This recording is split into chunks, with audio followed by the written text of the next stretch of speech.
Entenderte de eso.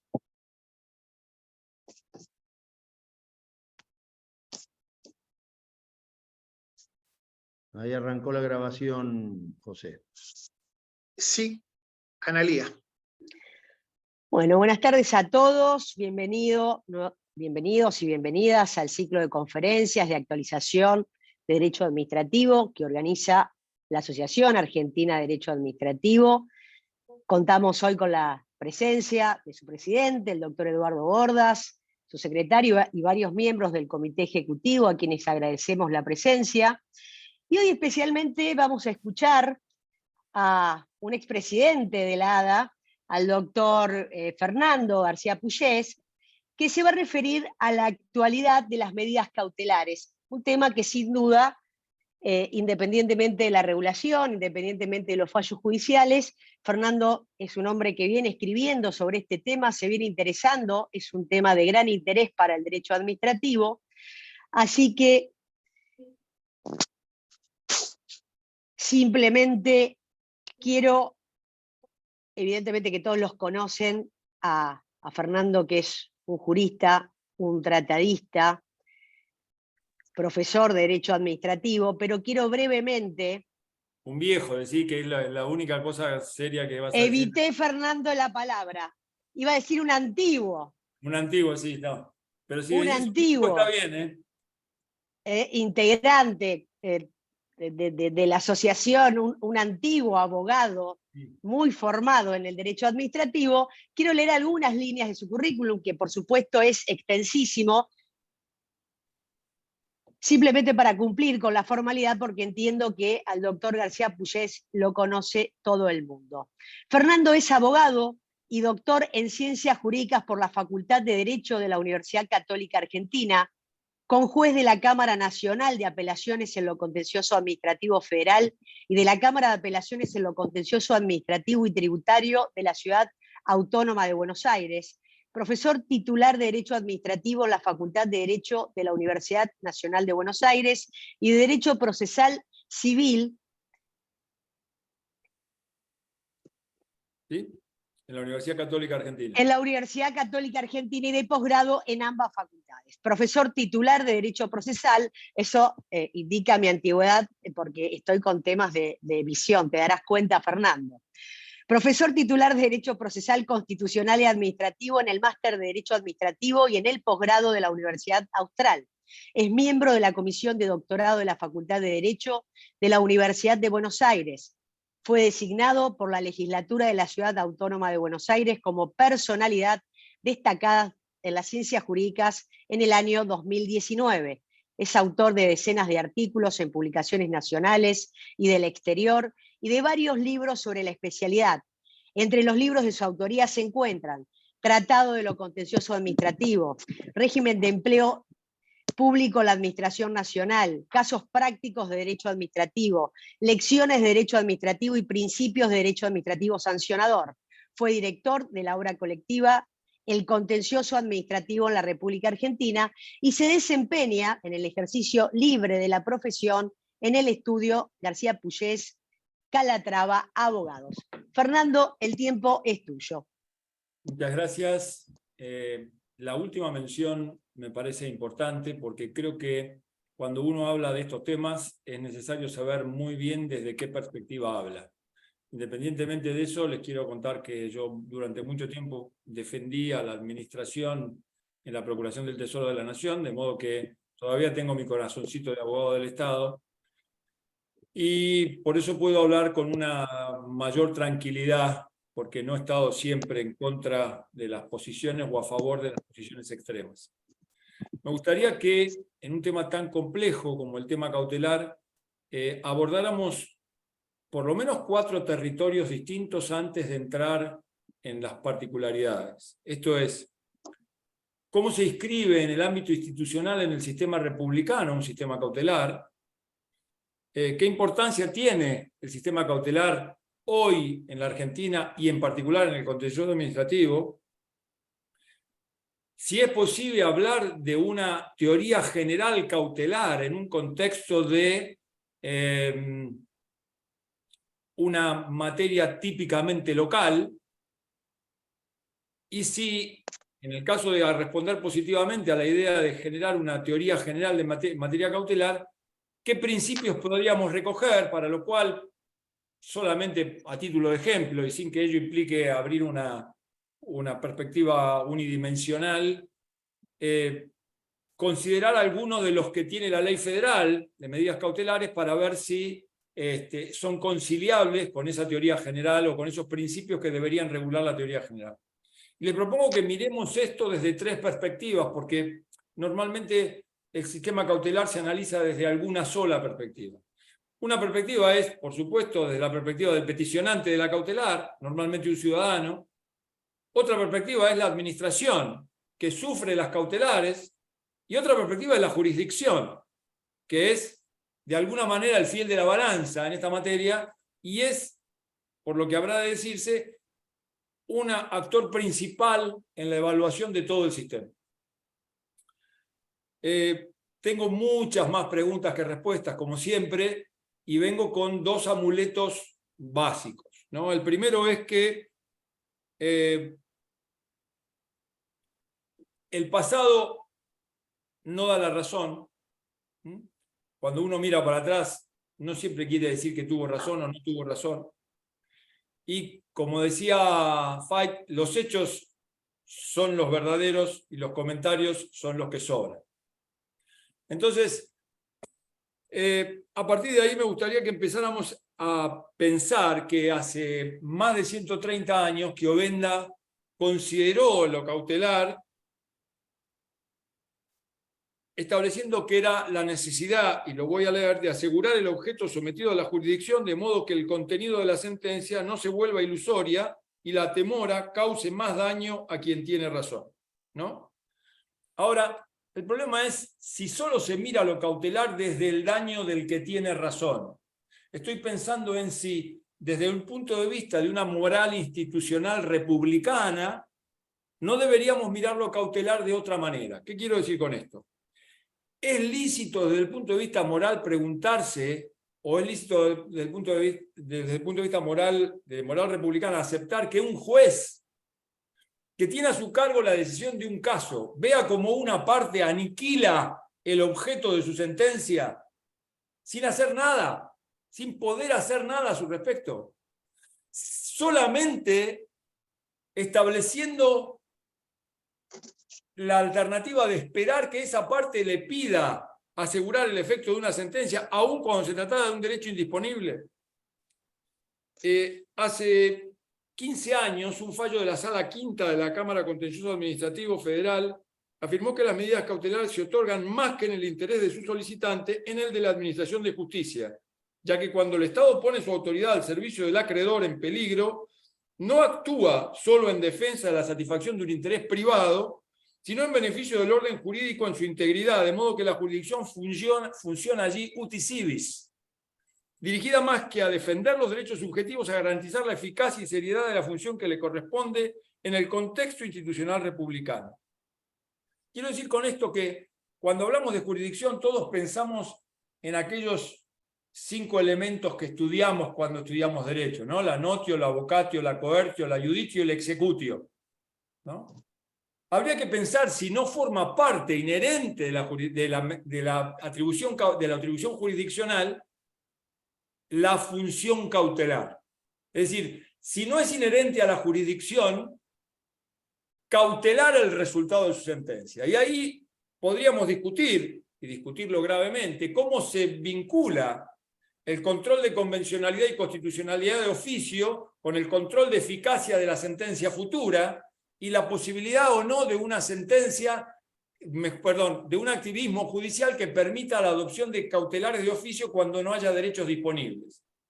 La Corte ha cortado la alternativa de una discusión sobre esta cuestión en una sentencia del 15 de abril de 2021, en una causa Grindetti, intendente de Lanús, cuando sostuvo, y leo, la legitimación es un presupuesto necesario para que exista un caso o controversia en los términos del artículo 116 de la Constitución Nacional y del artículo 2 de la Ley 27. Es por ello que en reiteradas ocasiones esta Corte ha comprobado de oficio la concurrencia de los elementos constitutivos del caso judicial, pues su ausencia o desaparición importa la de juzgar y no puede ser suplida por la conformidad de las partes o su consentimiento por la sentencia. Si esta Corte o cualquier otro tribunal nacional interviniese en asuntos donde el peticionario carece de legitimación, se transgrediría el severo límite impuesto al Poder Judicial que surge del artículo 16 de la Constitución y que es propio del esquema de división de poderes. Esta limitación es particularmente aplicable en un proceso como el de autos, pues admitir una medida cautelar como la peticionada por quien carece ostensiblemente de legitimación deformaría las atribuciones del Poder Judicial en sus relaciones con el Poder Ejecutivo y con la legislatura y lo expondría a la imputación de ejercer el gobierno por medidas cautelares, ¿no? Fíjense hasta qué punto la Corte corta la idea de que un juez defienda su propia jurisdicción. ¿Ok? La eficacia de su propia jurisdicción. Pero aún considerando esta alternativa, eso no implica renunciar a la idea de que lo cautelar es inherente a la función jurisdiccional. Y quiero vincular esto porque la función jurisdiccional le es otorgada a los jueces desde las constituciones, ¿sí? Es una potestad dada a los jueces por la Constitución Federal, en el caso de los jueces federales, por las constituciones locales, en los casos de los jueces locales.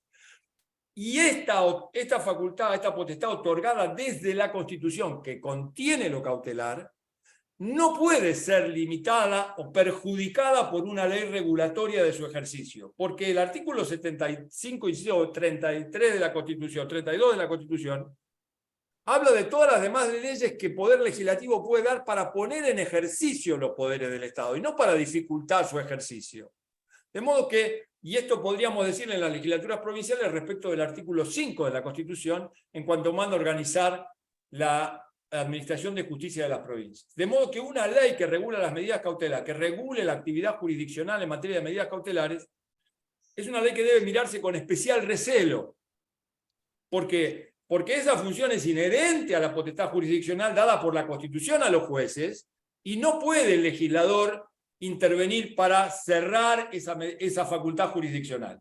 Lo cual no quiere decir que esto signifique el libre albedrío en el otorgamiento de cautelares, porque los jueces nunca han otorgado libremente, con libre albedrío, con libertad absoluta las medidas cautelares, sino simplemente poner en duda algunos criterios que se utilizan normalmente o que se predican normalmente respecto de la facilidad con que los jueces dan las medidas cautelares. Ahora, el segundo punto es la actualidad de lo cautelar. No hace falta que yo les diga lo que significa la demora judicial en estos días, ¿no? La demora judicial en el ámbito civil, en el ámbito privado, en el ámbito penal y en el ámbito contencioso administrativo. Los juicios duran años de años de años. Y la batalla de la demandabilidad del Estado es hoy una batalla de la cautelabilidad del Estado, ¿no? En realidad, si uno obtiene una medida cautelar, tiene derecho a la eficacia del control judicial. Y si no la obtiene, no tiene derecho a esa eficacia. Entonces, la realidad es que en un contexto general, las medidas cautelares se han vuelto imprescindibles. Pero en un contexto como el del contencioso administrativo, calificado por la autotutela declarativa, por la autotutela ejecutiva y sobre todo por la autotutela reduplicativa que obliga a agotar la instancia antes de llegar a los jueces, la cuestión se vuelve más grave aún.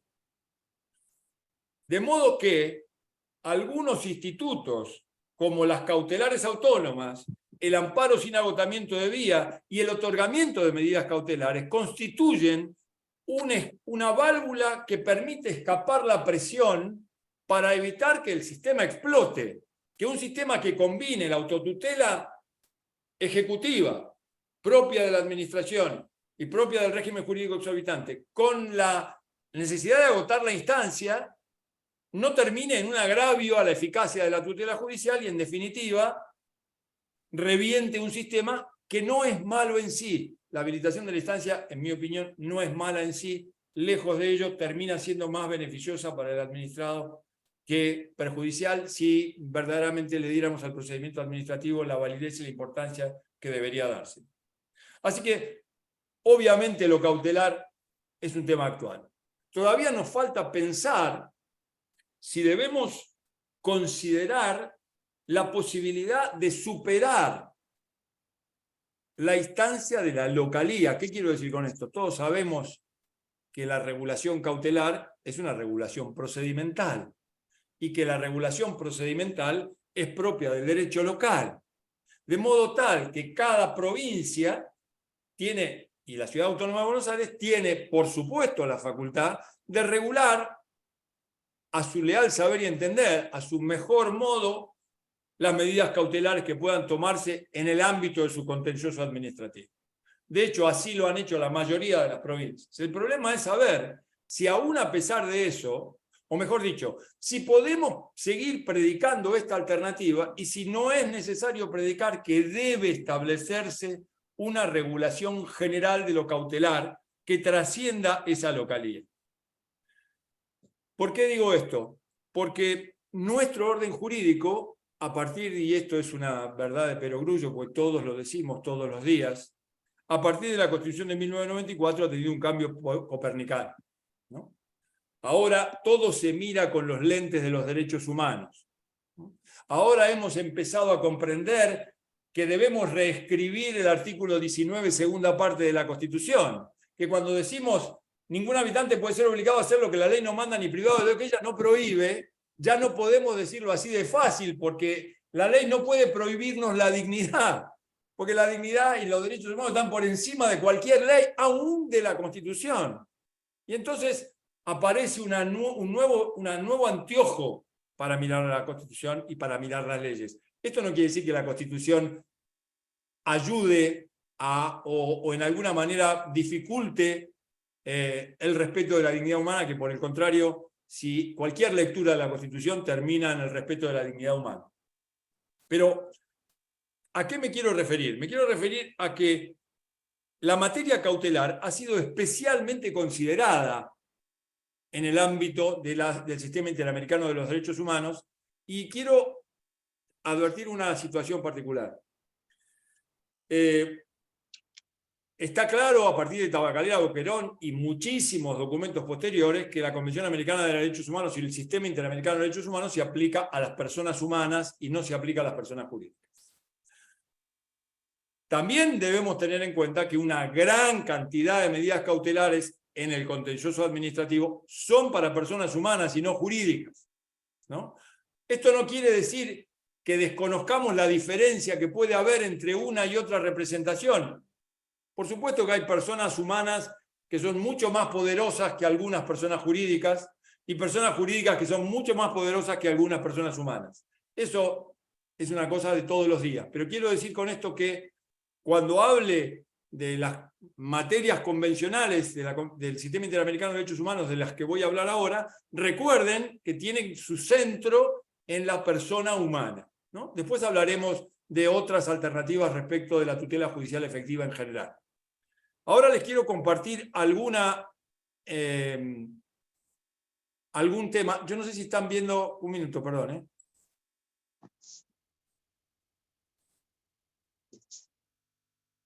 No sé si están viendo esto todos. ¿Lo ven? Sí, sí, se ve, se ve.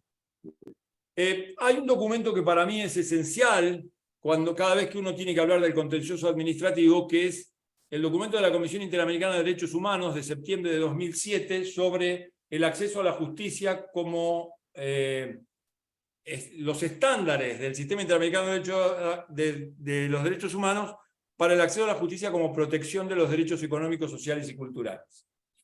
Ahí me voy a limitar a algunos documentos en particular. Dice, la tutela judicial efectiva, dice el punto tercero, requiere el acatamiento de las decisiones cautelares judiciales. Entonces empecemos por ahí. Las cautelares judiciales integran aquella tutela judicial efectiva, ¿no? Y el acatamiento por parte del Estado de las cautelares judiciales integra esa idea, ¿no? Que lo diga el Procurador General de Santa Cruz, para decir algo. ¿Ok? Independientemente de eso, fíjense que la opinión consultiva 18 de 2003 sostuvo la proclamación de derechos sin la provisión de garantía para hacerlos valer queda en el vacío. Se convierte en una formulación estéril que siembra expectativas y produce frustraciones. Es preciso establecer garantías que permitan reclamar el reconocimiento de los derechos reconocidos, recuperarlos cuando han sido desconocidos, restablecerlos si fueron vulnerados y ponerlos en práctica cuando su ejercicio tropieza con obstáculos indebidos. A esto atiende el proceso de acceso igual y expedito a la producción jurisdiccional efectiva, es decir, la posibilidad real de acceder a la justicia.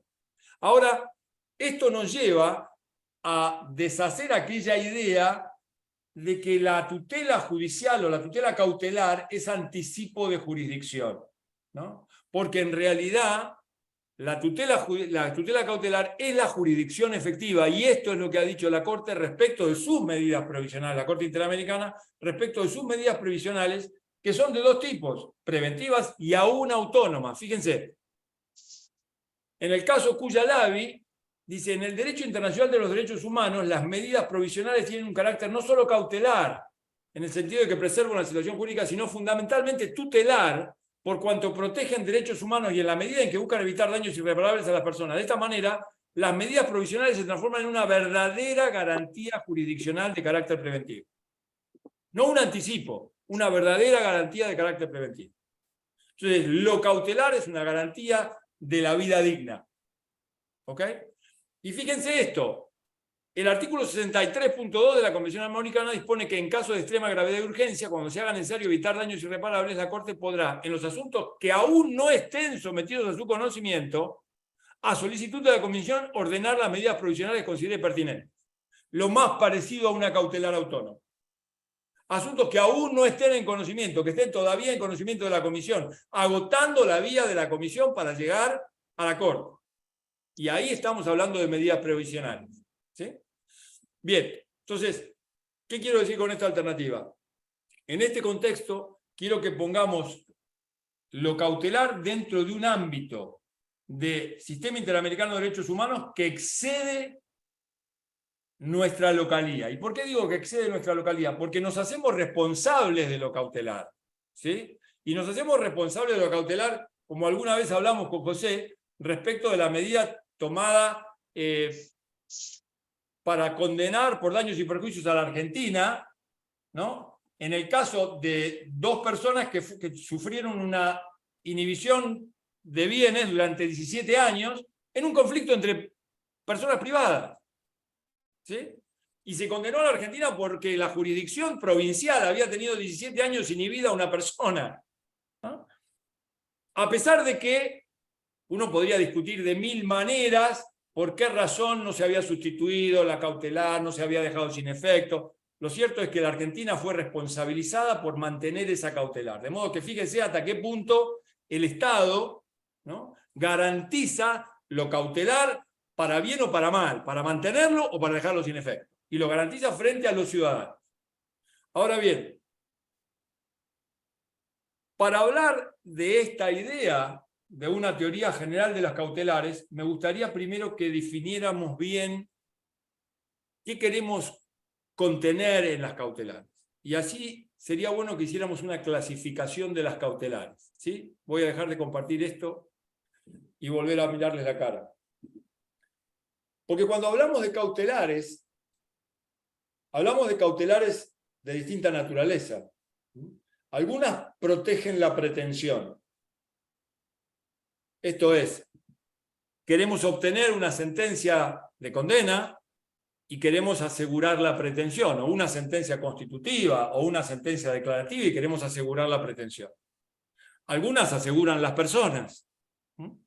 Cada día las vemos más a diario con el tema de la prohibición de acercamiento, los botones antipánico, ¿no? Y algunas aseguran las pruebas, ¿no? Como los testigos anticipados, la pericia anticipada. Pero dentro de las que aseguran pretensiones, que posiblemente nos vienen más cerca, dentro de las que aseguran pretensiones, las pretensiones pueden ser de distinta naturaleza. Por supuesto que pueden ser pueden contener obligaciones de dar, de hacer o de no hacer. Y las de dar pueden tener obligaciones de dar cosas fungibles o no fungibles. ¿Por qué hago esta división? Porque suele decirse que la solvencia estatal destruye el peligro en la demora. Y esta afirmación es una afirmación equívoca. Porque el único caso en que la solvencia estatal destruye el peligro en la demora es cuando se trata de una cautelar relacionada con una prestación de dar obligaciones fungibles. Porque si lo que yo quiero es recuperar el cargo público, o lo que yo quiero es evitar que hagan alguna otra... La solvencia estatal no sirve para esta cuestión.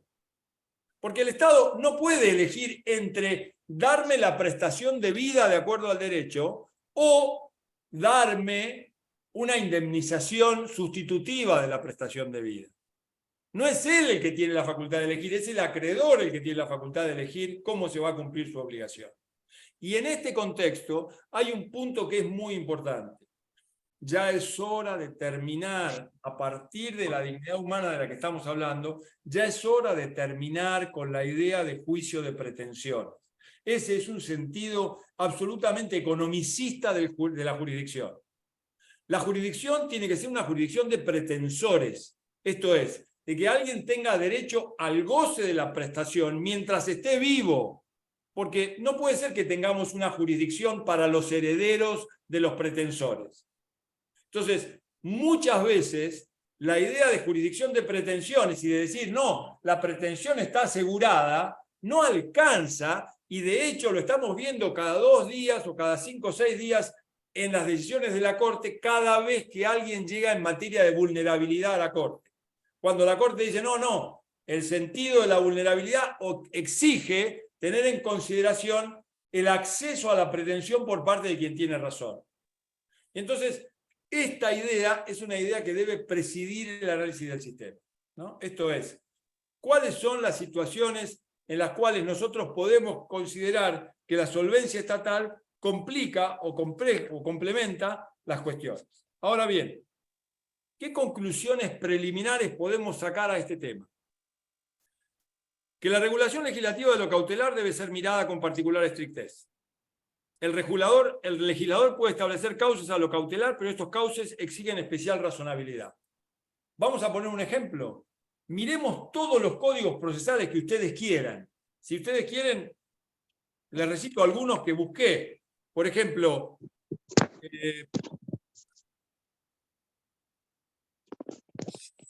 a ver, veamos. Todos los códigos procesales provinciales,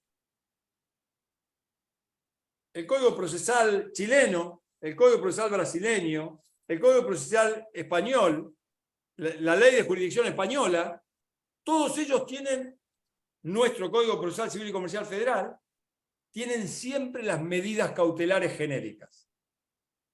¿Por qué permiten las medidas cautelares genéricas? Porque el legislador sabe que no puede encorsetar al juez en una medida cautelar y decirle solo puede dictar la medida cautelar que yo te diga. Y esta idea es aquella que hace suponer o considerar o concluir que lo cautelar es inherente a la función jurisdiccional.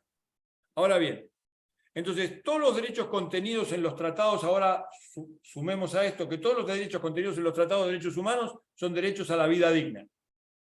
Agreguemos que esos derechos han de interpretarse según la jurisprudencia de los tribunales internacionales que los aplican. Esto es, en las condiciones de su vigencia según la jurisprudencia de la Corte, ¿no?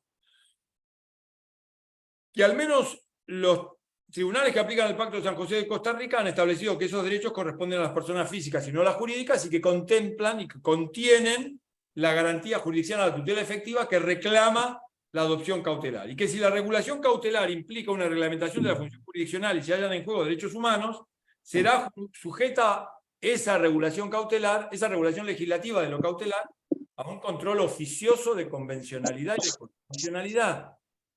De modo que si afectara el derecho humano detrás de lo cautelar, que está en la tutela judicial efectiva del 25 de la Convención Americana, podría ser o debería ser objeto de un control oficioso de convencionalidad y constitucionalidad por parte de los jueces. Y es un principio básico, de todas maneras, que ese control solo es ultima ratio, de modo que cuando analizamos los principios de una regulación cautelar, tampoco es que vayamos planteando inconstitucionalidades al azar. Y en este sentido, me gustaría hacer una historia relativamente reciente del tema de la Ley Federal de Medidas Cautelares. Cuando un gobierno propuso una Ley Federal de Medidas Cautelares, que vino acompañada de otras leyes particularmente insidiosas, presenciamos todos nosotros una especie de revolución sangrienta donde la gente se iba a atar a la pirámide de la Plaza de Mayo, se iba a prender fuego para, como escarnio por la agresión a los principios constitucionales debidamente sostenidos y que debían afirmarse. Alguna vez me tocó concurrir al Congreso, al Senado de la Nación, cuando se discutía la ley de medidas cautelares, citado por la oposición del gobierno, de ese gobierno, y cuando fui antes de entrar a la sesión, le advertí a la persona que me había citado, mire que yo defendí mucho tiempo al Estado y hay muchos principios que están en esta ley que no son observables para mí. De modo que si usted cree que vamos a pegarle a esta ley simplemente porque por sus compañías, yo creo que no tiene mucho sentido. Pero más allá de esa idea, lo que más me llamó la atención es que aquellos que se quemaban en la plaza pública durante un gobierno determinado, dejaron de quemarse en la plaza pública después de otro gobierno. Entonces, no entiendo si una ley puede ser buena o mala de acuerdo al gobierno que la aplica. Me parece que las leyes trascienden a los gobiernos y deben ser interpretadas o leídas desde el punto de vista jurisdiccional, desde el punto de vista judicial o desde el punto de vista del derecho en general, prescindiendo de esa cuestión. Todavía recuerdo cuánto tiempo cuestionamos la reforma constitucional de 1994 porque solo servía para la reelección de Menem, y hoy Menem ha muerto, la reelección no le sirvió, y la verdad es que la reforma constitucional de 1994 poco tiene que ver hoy con la reelección de Menem. Analía, si vos querés tomar ahora la idea de la lista de presentes, entonces yo hago un alto y después seguimos con este tema. Simplemente para avisarles que va a aparecer un link, les pedimos que se anoten en ese formulario para después poder extenderle los certificados de asistencia a esta charla en particular. Va a aparecer un link, anótense, ya apareció, miren. Les pedimos que por favor completen este formulario para acreditar la asistencia y extenderle el certificado respectivo. Muchas gracias. Sí, Fernando. ¿Seguimos, Analía? Por favor.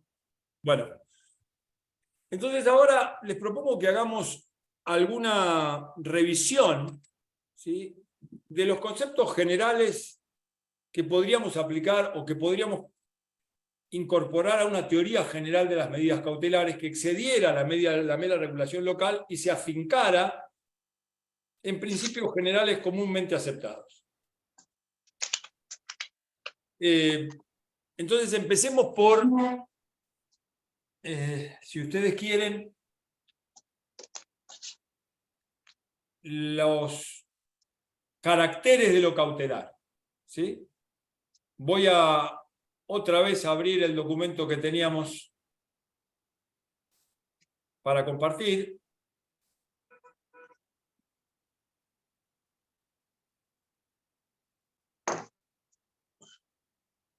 Y veamos estos caracteres.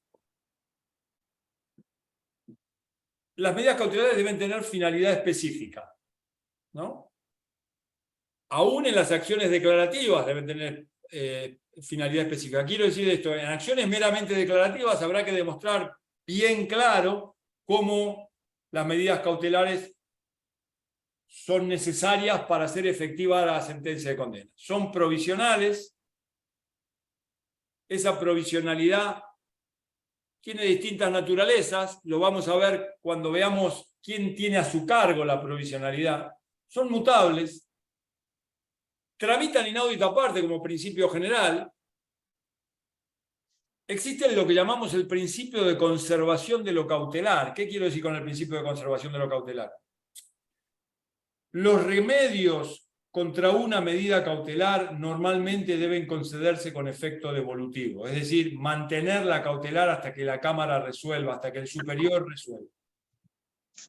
Los remedios contra el levantamiento de una medida cautelar deben otorgarse con carácter suspensivo, Esto es, manteniendo la cautelar hasta que el superior se pronuncie. Por eso digo, principio de conservación de la cautelar, porque no siempre va en el mismo sentido. La otra alternativa es el principio de mínima intervención. Ese es un principio que pocas veces se tiene en cuenta, ¿no? Esto es, ¿cuál es la medida que asegura la pretensión? ¿No? Y la segunda es el tema de la perpetuatio jurisdictionis, o la idea de hacerme de la cautelar para hacerme de la competencia y cuáles son las consecuencias de esa cuestión, ¿no? Entonces, por otro lado, el proceso cautelar en general tiene un carácter incidental. Hay inexistencia de la cosa juzgada. Esto es un tema que debemos considerar relativamente. ¿Por qué digo esto? Una vez decretada una cautelar sobre la base del examen de la verosimilitud del derecho y el peligro de la demora con participación del cautelado, es decir, una vez que el cautelado apeló y se confirmó la medida cautelar, la modificación de la medida cautelar no puede surgir de los mismos hechos ya comprobados en el expediente. Porque en eso sí hay cosa juzgada. Lo que no hay cosa juzgada es para mantener la cautelar aunque varíen los hechos considerados al momento de su otorgamiento. Después, la responsabilidad por las medidas adoptadas sin derecho, la vigencia de las medidas cautelares y cuándo se extinguen las medidas cautelares. ¿Sí? Ahora, en las cautelares contra la administración pública existen requisitos especiales. Y acá quiero mirar el punto básico, voy a dejar de compartir la pantalla, para considerar que ustedes me digan cuáles son los requisitos que un juez considera, en general, en forma autónoma, para otorgar una medida cautelar. Para resolver el otorgamiento de una medida cautelar, ¿qué es lo que el juez quiere? ¿Qué es lo que el juez quiere ver?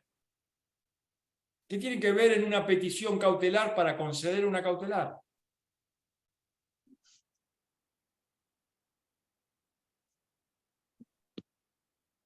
No escucho a nadie. Si alguno puede prender el micrófono y hablar, no pago por respuesta, pero... ¿Qué tal? Buenas tardes. Hola la doctora Zampito Vanessa, ¿cómo le va? ¿Cómo le va? Bien, lo estaba escuchando atento. Bueno, peligro en la demora, el humo de buen derecho. Bien. Pero similitud de derecho y peligro en la demora, ¿no? Por lo general decimos esas dos alternativas. La contracautela no es para decretar la cautelar, sino para trabarla, en todo caso, ¿no? Así que verosimilitud del derecho y peligro en la demora. Cuando llegamos al contencioso administrativo aparecen dos ideas acumulables, que son la idea de la consideración del interés público y supuestamente la irreparabilidad del perjuicio. Entonces vamos a pensar en esta alternativa. En primer lugar, ¿existe una verosimilitud del derecho sin considerar el interés público? Es decir, en un contencioso administrativo, en que yo alego un derecho contra la administración, en que yo alego un derecho contra el régimen jurídico exorbitante, ¿puedo alegar la verosimilitud de un derecho que no se lleve puesto al interés público? Hay verosimilitud. Vamos a poner un ejemplo. Supongamos que en el sótano de mi casa está la esclusa mayor de acceso de agua a la ciudad de Buenos Aires. Y entonces vienen un día porque se está inundando una zona de Buenos Aires a decirme que van a cerrar la esclusa. Y yo le digo, no, mire, es mi propiedad, es mi derecho, y como es mi derecho, yo no los dejo entrar. ¿A ustedes les parece que yo tengo un derecho verosímil para impedir que cierren la esclusa? Es decir, a mí me parece que la verosimilitud del derecho, en el ámbito del contencioso administrativo, si no se lleva puesto el interés público, no existe. Tampoco acepto lo de la irreparabilidad del perjuicio, porque como vimos recién, el único caso del perjuicio irreparable es los bienes fungibles. Y si no, mi cargo público, y que lo diga el fiscal Molinas cuando Menem lo echó, ¿sí?, que consiguió una medida cautelar después de que lo designaron a Pinzón, si esa irreparabilidad del perjuicio era o no importante, porque nunca más fue fiscal de investigaciones administrativas. Entonces, la idea no es sumarle, como decía en su momento Andrés D'Alessio, no es sumarle lucecitas y lamparitas y globitos al arbolito de Navidad. El arbolito de Navidad es un arbolito de Navidad. Por más lucecita que le pongan, no lo va a cambiar, no lo va a transformar en el obelisco, ¿no? Entonces, lo que quiero decir es, empezamos a sumar requisitos, ¿no? Y cuando vemos, por ejemplo, en la Ley Federal de Medidas Cautelares que nos hablan de verosimilitud del derecho y verosimilitud de la legitimidad del acto, entonces uno dice, pero ¿cómo puede haber una verosimilitud del derecho si no se asienta en la verosimilitud de la legitimidad del acto? Cuando lo que se cuestiona es el acto. Porque si no se cuestiona el acto, es obviamente que la verosimilitud de la legitimidad del acto no aparece para nada. Pero si lo que estamos cuestionando es un acto, es obvio que la verosimilitud de mi derecho solo surge de la verosimilitud de la legitimidad del acto. Entonces, si nosotros le empezamos a sumar y a sumar y a sumar cosas, la verdad, lo único que hacemos es complicar el análisis. Ahora bien, estos caracteres se concentran en la idea de establecer algunos principios generales para una teoría de lo cautelar. ¿Por qué digo esto? Si ustedes miran los sistemas cautelares de las distintas provincias, supongamos el Código Procesal Administrativo Nuevo de Corrientes, que establece la sustanciación previa de las medidas cautelares o un informe previo de las medidas cautelares, o el Código de Tierra del Fuego, que autoriza al que tiene una medida cautelar, lo obliga a notificarla del traslado de la demanda en un plazo determinado bajo procedimiento de caducidad de la cautelar, lo cual me parece altamente positivo, ¿no? Porque si no la gente se conserva las cautelares, la mete en un cajón y se guarda la cautelar como obtención.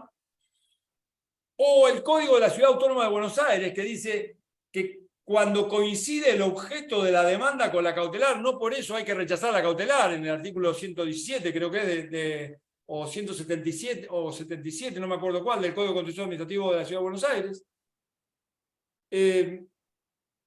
Creo que es 177, ¿sí? La realidad es que ahí tenemos algunos principios sobre los que mirar. Vamos a mirar las 3 o 4 cosas básicas cuestionables de la ley federal para saber si las podemos transportar o no transportar. Y después voy a dejar esto a las preguntas de todos porque se nos acaba el tiempo. El primero, la sustanciación con un informe de lo cautelar. Supuestamente rompe el principio de la inaudita parte. ¿Está? Esa supuesta ruptura del principio de inaudita parte desaparece cuando se tiene en cuenta que el juez está autorizado a dictar medidas precautelares, que duran hasta que el Estado preste el informe. Lo que está mal es que el Estado pretenda que por el solo hecho de prestar el informe automáticamente caiga la cautelar, cuando la cautelar es una decisión judicial. De modo que prestará el informe y el juez decidirá si mantiene o no mantiene la cautelar, pero no porque automáticamente presente el informe va a cesar la cautelar. El segundo punto, la famosa vigencia de las cautelares que ha provocado algunas disidencias enormes, sobre todo de Pablo Gallego Fedriani en la Sala Quinta de lo Contencioso Administrativo respecto de la vigencia de la cautelar y la limitación de la vigencia que tiene el artículo 5 y el artículo 10. La verdad es que, siendo renovable el plazo de las cautelares, el cuestionamiento constitucional de la norma parece poco visible, ¿no?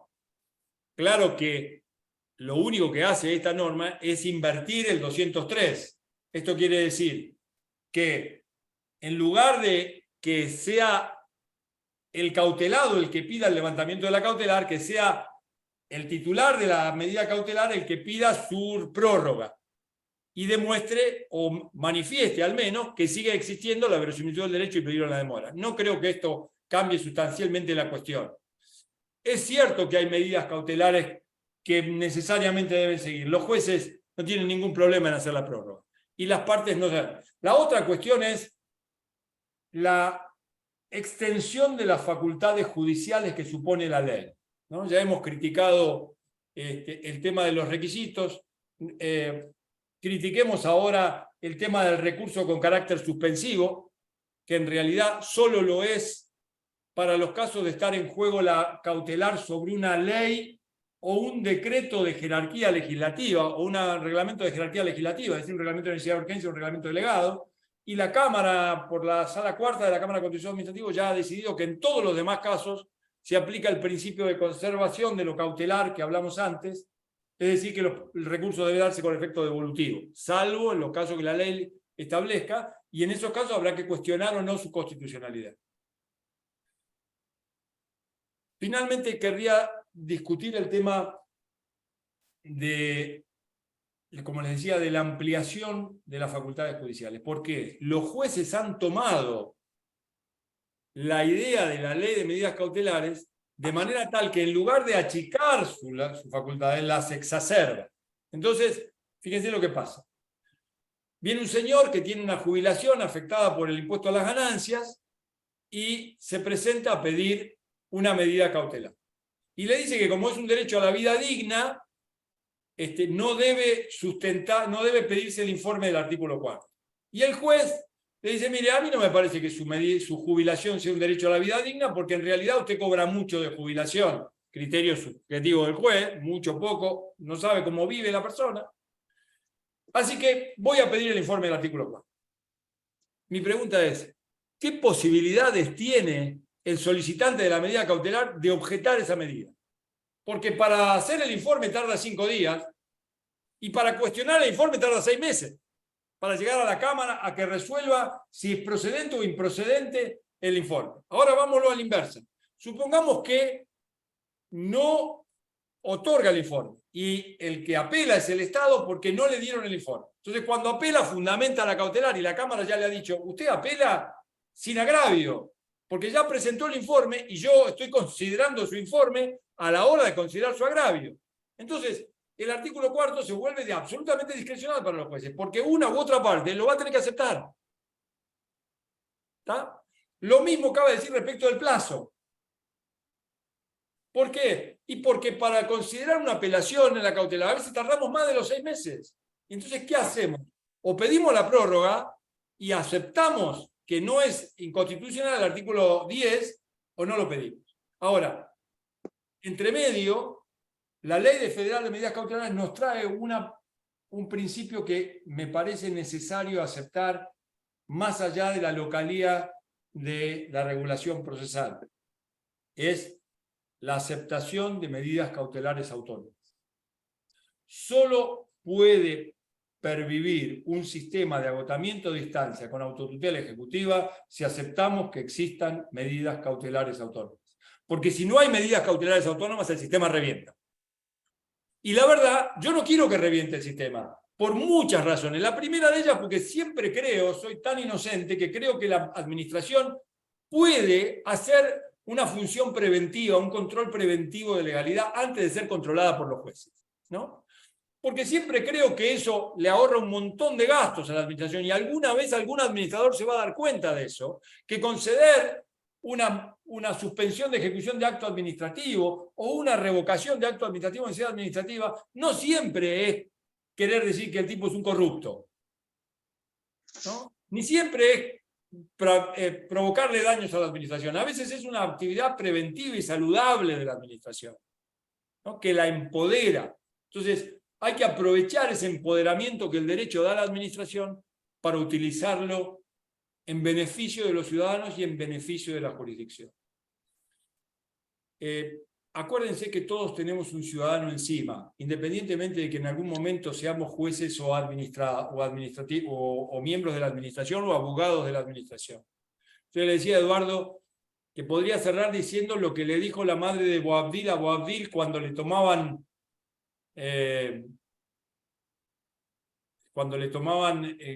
Granada, ¿no? Es decir, llora como mujer lo que no supiste respetar como hombre. Ahora yo diría, llora como ciudadano lo que no supiste hacer respetar como magistrado.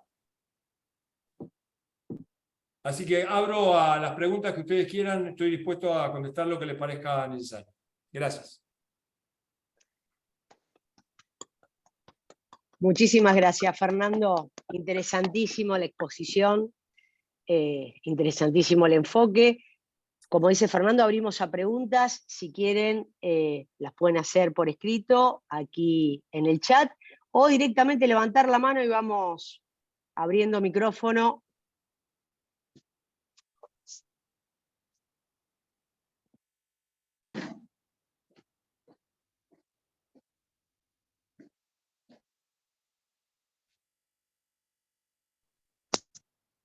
Yo, mientras se van animando,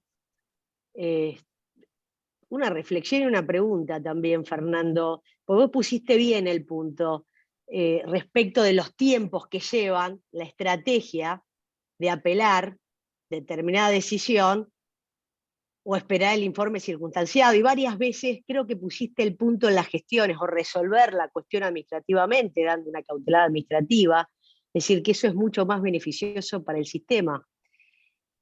Qué bueno sería para nuestro sistema jurídico en general, pero para el derecho administrativo en particular, empezar a trabajar más las gestiones en cualquiera de los poderes del Estado para mejorar la prestación de los servicios, tanto de la administración como del Poder Judicial, e incluso bajo el paraguas del principio de buena regulación también de los parlamentos, que en vez de tener tantas regulaciones que a veces con esas regulaciones pretendemos tapar el sol con las manos, mejor gestión y regulaciones más claras y más transparentes justamente para que los derechos que están amparados puedan ser efectivos, ¿verdad?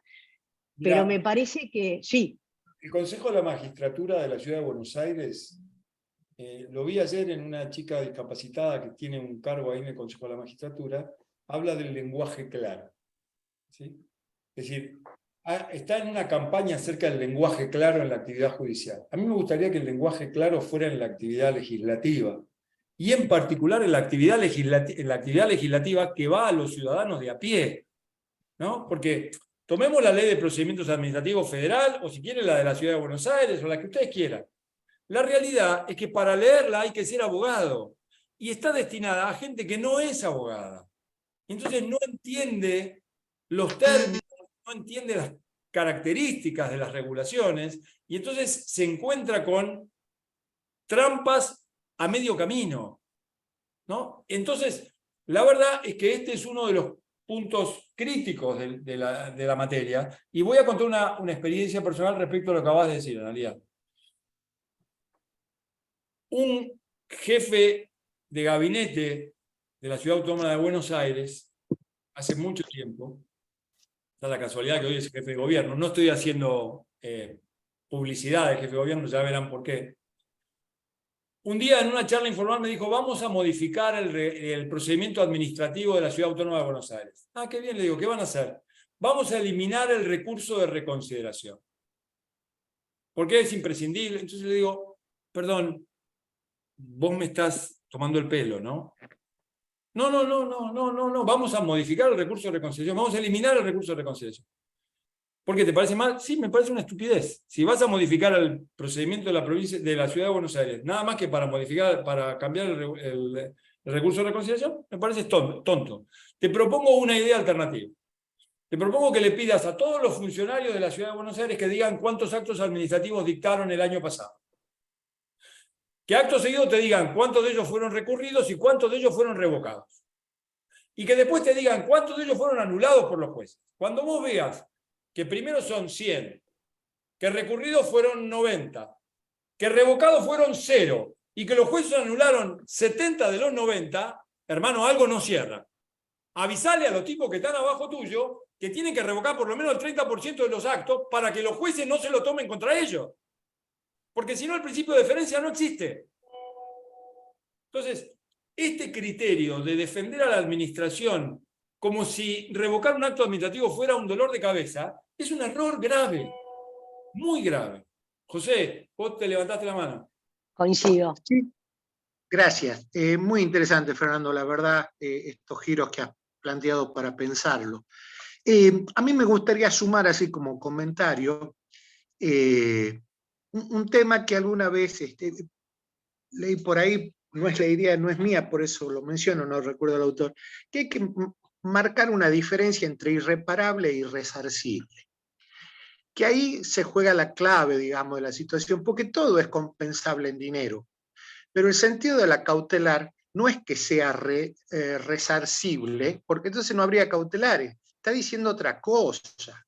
El hecho que se pueda sustituir por la solvencia de la administración o del Estado los perjuicios causados, eso tiene que ver con lo resarcible, no con lo reparable. Y la otra cosita que diría es que me parece que sobre esa idea, en realidad se construye todo el núcleo de la cautelar, porque si vos tenés verosimilitud de derecho, pero no hay urgencia, no hay riesgo, bueno, litigalo. Ahora, si vos estás en una situación de peligro, de riesgo, bueno, ahí es donde tiene que ser efectiva la tutela en el sentido de inmediata, ¿no? Bueno, eran estas dos cositas. Yo estoy Gracias. de acuerdo en cierta medida con lo que estás diciendo, José, y en cierta medida no, porque el peligro de la demora es esencial en la cautelar. Tanto es así que Carnelucci decía, mire, si no hay peligro en la demora, olvídese de la cautelar. No tiene que haber cautelar, estoy de acuerdo. Olvídese, si no hay peligro en la demora, no hay nada que hablar.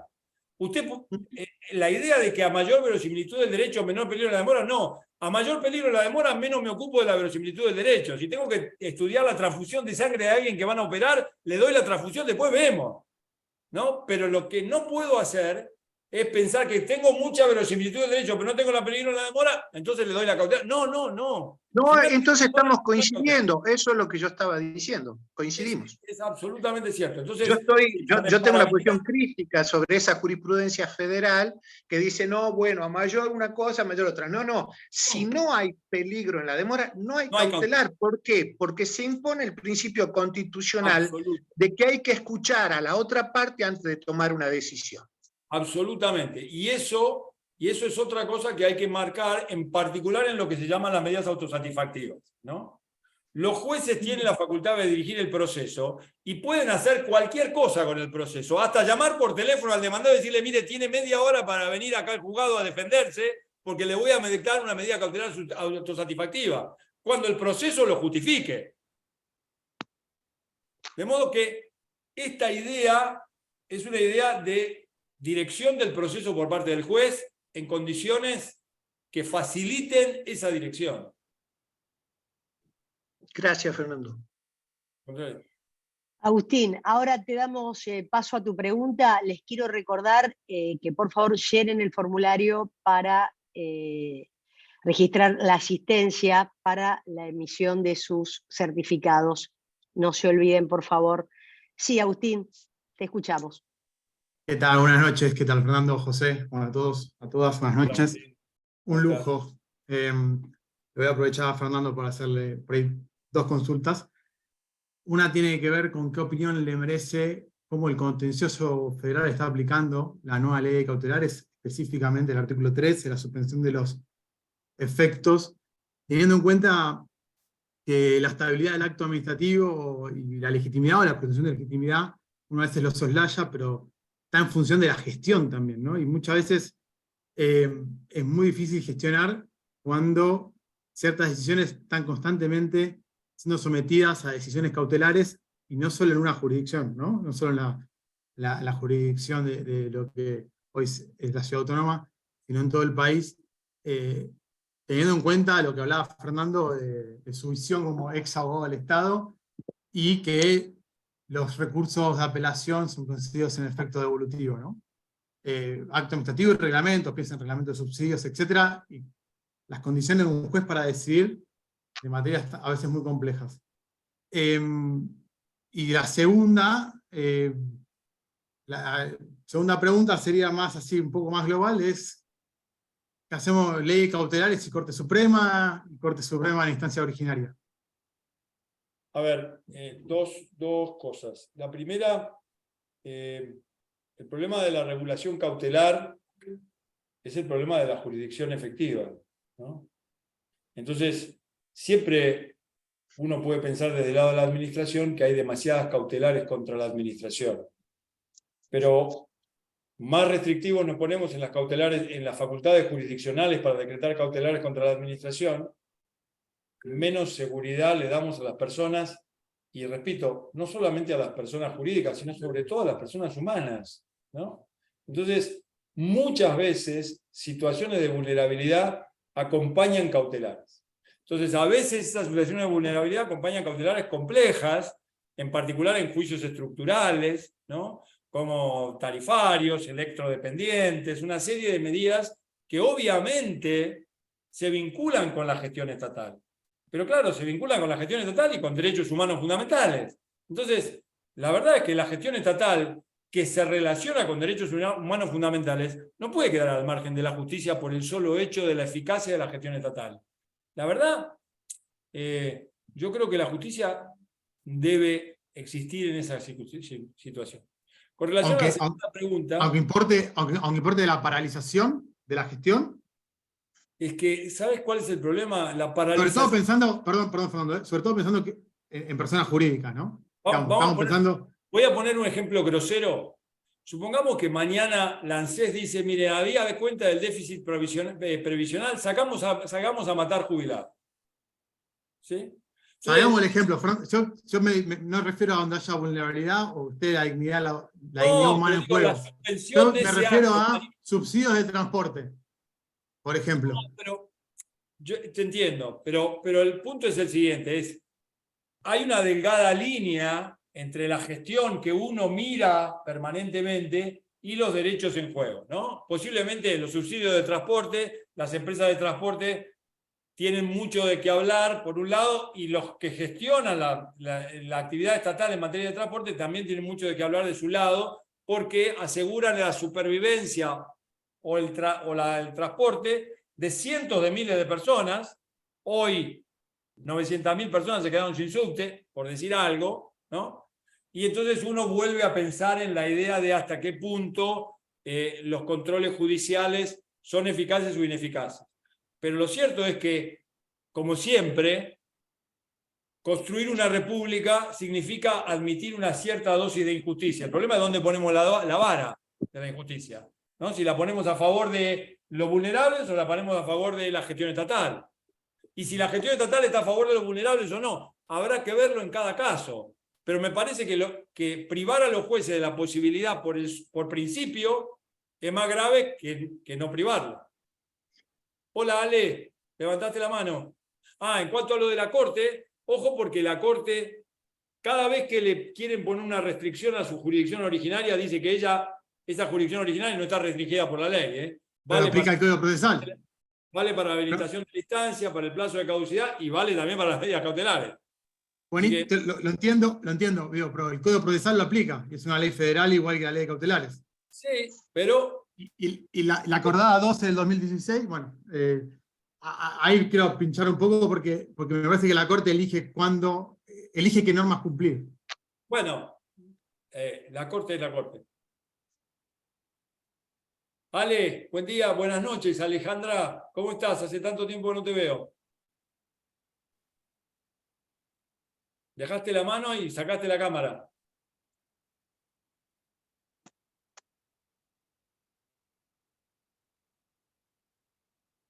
Estás muteada, dale.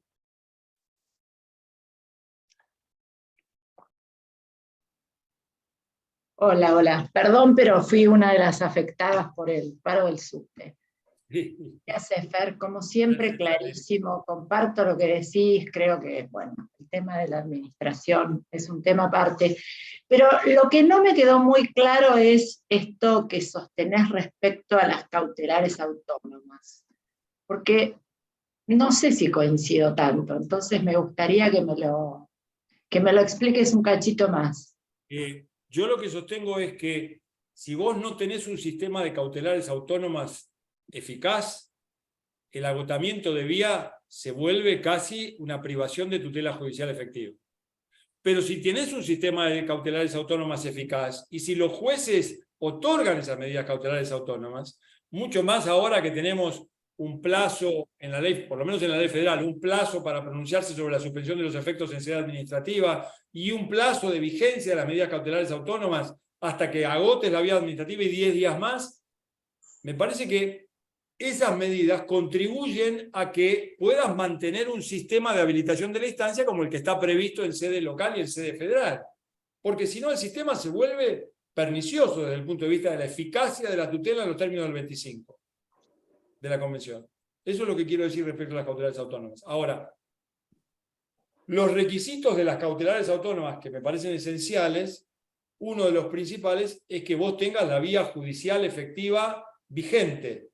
Porque la medida cautelar autónoma no es, y con esto contesto alguna opinión inclusive de Guillermo y de Osvaldo Guglielmino anterior, no es el aseguramiento de la decisión, de la eficacia de la decisión del ministro.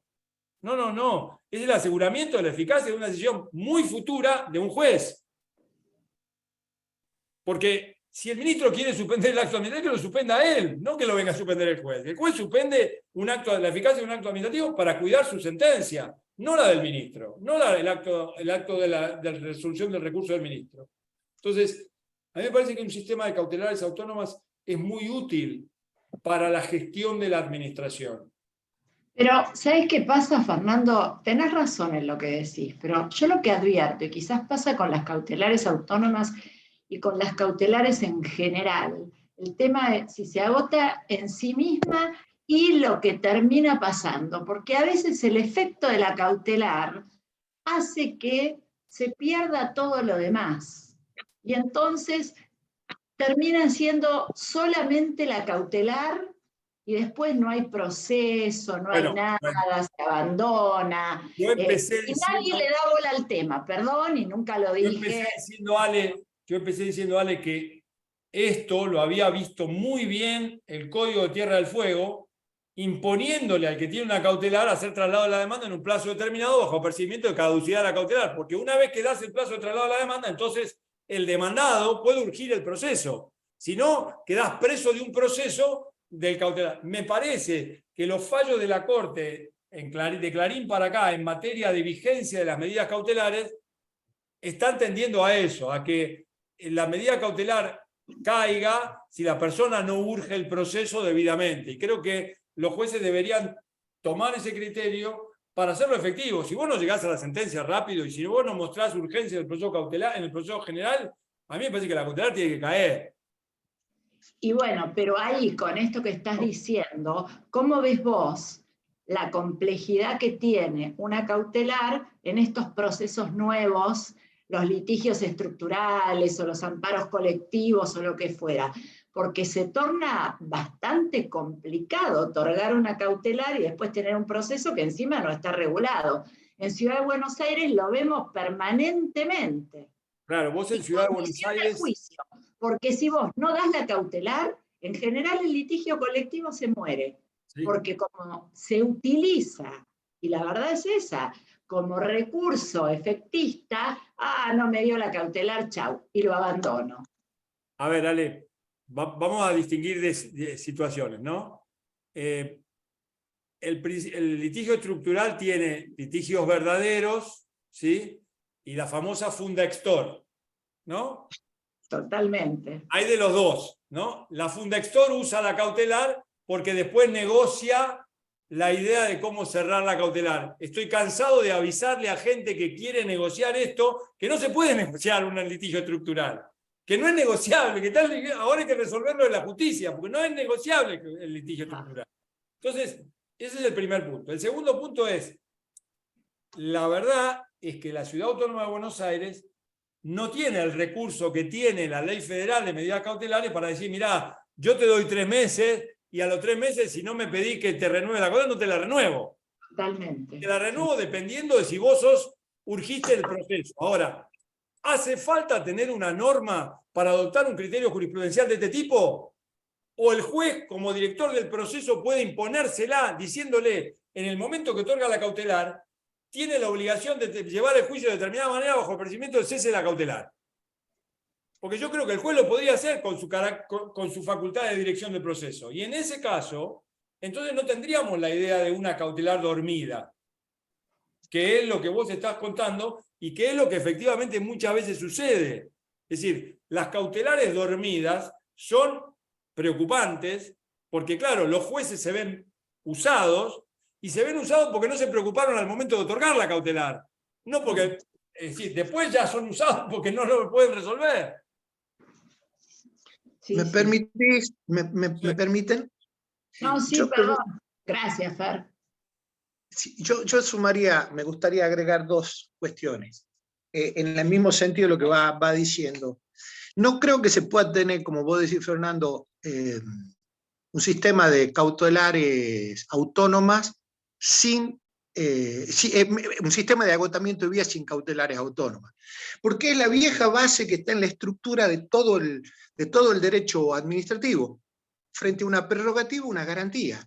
Claro. Si vos dejás solo la prerrogativa y no ponés la garantía, estás dando posibilidades a una administración que se vuelva medianamente autocrática. Eso por un lado. Y por el otro lado, creo que esa idea de que lo que vos mencionás del Código de Tierra del Fuego, yo participé en la redacción de ese código cuando pusimos esa idea de que, mire, si usted consiguió la cautelar, vaya y litigue, porque no lo puede dejar a la administración colgada. Y lo que vos decís sobre si sería necesaria una norma expresa, comparto con vos que no, porque hay un principio de los principios procesales que le impone a los jueces el deber de mantener la igualdad de las partes durante todo el proceso. Y cuando el juez no mantiene la igualdad porque deja que le cuelen la cautelar y se desentiende si subsisten o no la necesidad de garantizar esa sentencia posterior, bueno, está quebrando un deber impuesto a la magistratura, ¿no? Sí, y todavía le voy a agregar una cosa que tiene que ver con lo que dijo Agustín hace un rato. Ojo, porque muchas veces la administración participa de esa idea de que la cautelar le salva el problema, ¿eh? Ojo, porque muchas veces la administración se aprovecha de la cautelar para no resolver. ¿Entienden lo que quiero decir, no? Muchas veces la administración juega a favor de la cautelar, aunque en el proceso diga algo, debajo del proceso juega a favor de la cautelar. Porque no puede decir, porque lo que pasa normalmente en la administración, no puede decir que está a favor de un pronunciamiento sobre irregularidad de un acto administrativo y prefiere consentir una cautelar o mantener una cautelar que declarar la lesividad del acto o plantear la lesividad del acto.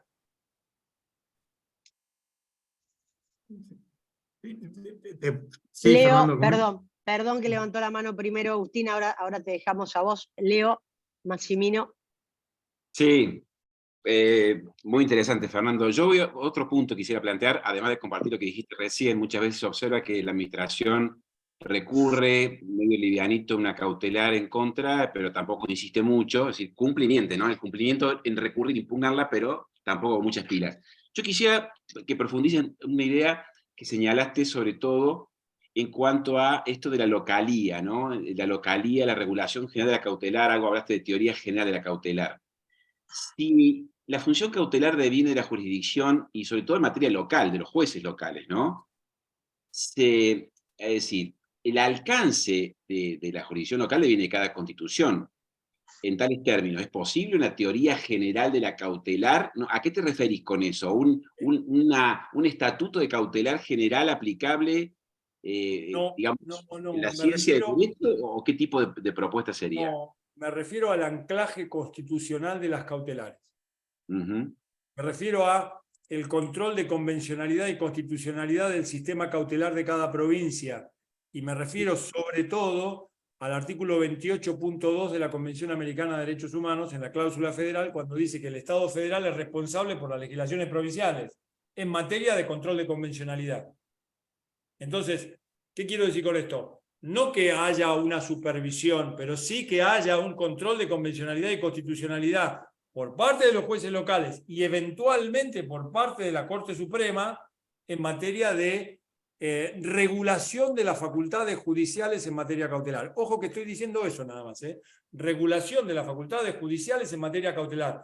No supresión de las cautelares ni concesión de las cautelares al extremo. Estoy diciendo que los jueces sean la vara de medida de la cautelar, que hasta ahora lo han hecho bien. Por supuesto que siempre alguno pensará que son demasiadas cautelares y otro pensará que son demasiado pocos las cautelares. Posiblemente cuando no están de acuerdo ni los unos ni los otros es porque estamos en el recto camino. Sí, en rigor, y es interesante la idea, por ejemplo, en las provincias, y vos sabés muy bien, por ejemplo en Córdoba o en otras similares que tienen los códigos contenciosos administrativos que prevén la cautelar todavía vieja, solamente la suspensión de los efectos del acto.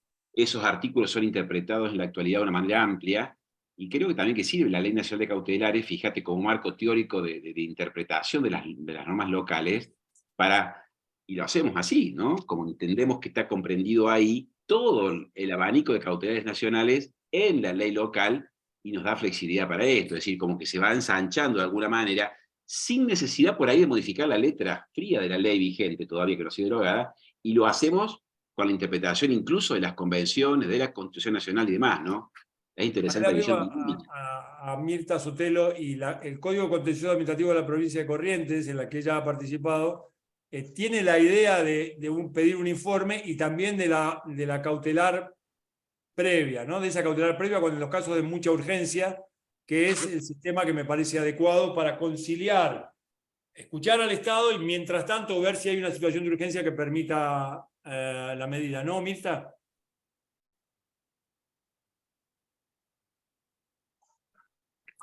Sí, así es, Fernando. Eso está previsto en el nuevo código aprobado para Corrientes como una solución posible, diríamos, para tratar de resguardar el equilibrio para las dos partes. Sí. Le pregunto a Manuel González si su pregunta quedó respondida porque coincide con la que hizo Agustín en su oportunidad, si está todavía aquí, porque tenía que ver justamente con las cautelares. Perfecto, gracias Manuel. Sí, todavía me faltaría que pensáramos, que nos detuviéramos en otra cosa, porque normalmente hablamos de cautelares judiciales, ¿sí?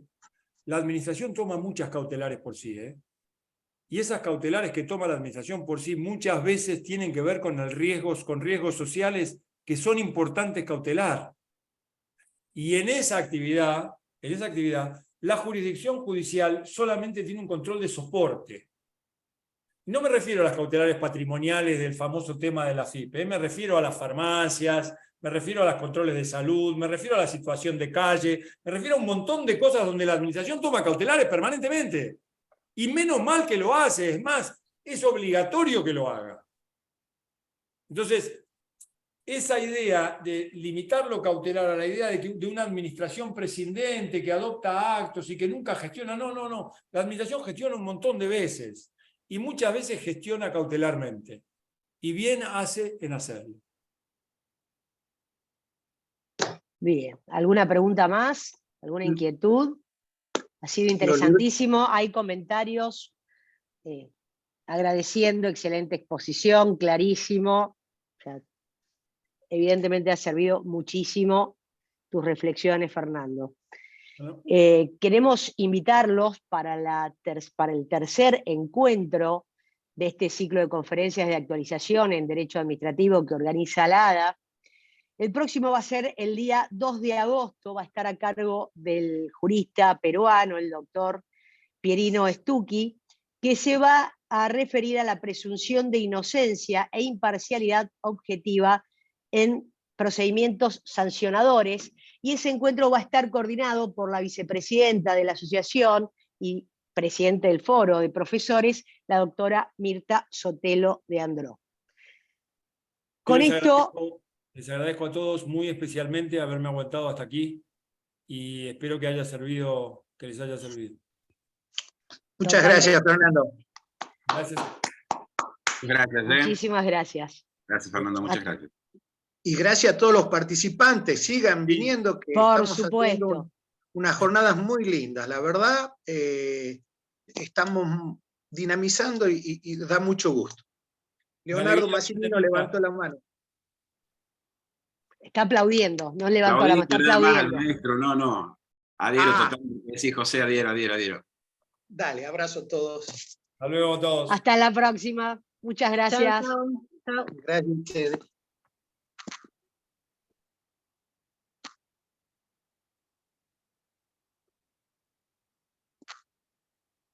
Muy bien, Analía, muchas gracias. No, Salió por bárbaro. favor. Por favor. Muchísima asistencia. Fernando, clarísimo. Estamos en ese número. La otra vez con Sánchez también estuvimos en 60, ahora con Fernando también. Está interesante. 62 creo que llegó al máximo, pero excelente. Nos contamos a nosotros y queda un 50 y pico. Pero excelente, José, porque la verdad que a esta hora, en este momento del año, con todas las cosas que tenemos, es una asistencia realmente importantísima. E interesada, ¿no? La gente se interesa. Y hasta el final prácticamente todo el mundo. Y todavía están mandando saludos. El ID del 2 de agosto, si va a ser el mismo. A ver. Sí, es el mismo. Es el mismo. Silvina es el mismo. Para las 5 jornadas es el mismo. Es el mismo ID. Analía, muchísimas gracias. No, por favor, José, al contrario, gracias. fue un placer enorme. Eduardito, gracias. David, Mirta, bueno verte. muchísimas gracias. ¿Cómo andás? Sí, Mirta, un beso enorme. Chau, gente, hasta la próxima. Chao, chao. Muchas gracias Nos por vemos. todo. Chao. Un abrazo grandote. Hasta luego. Chao a todos. Mirta, entonces con Chao. Pierino, yo le mando un mensaje que se comunique con vos, así te manda un breve currículum para la presentación y la moderación tuya, ¿te parece? Sí, eso me había dicho Eduardo, que me habló por teléfono para explicarme este tema.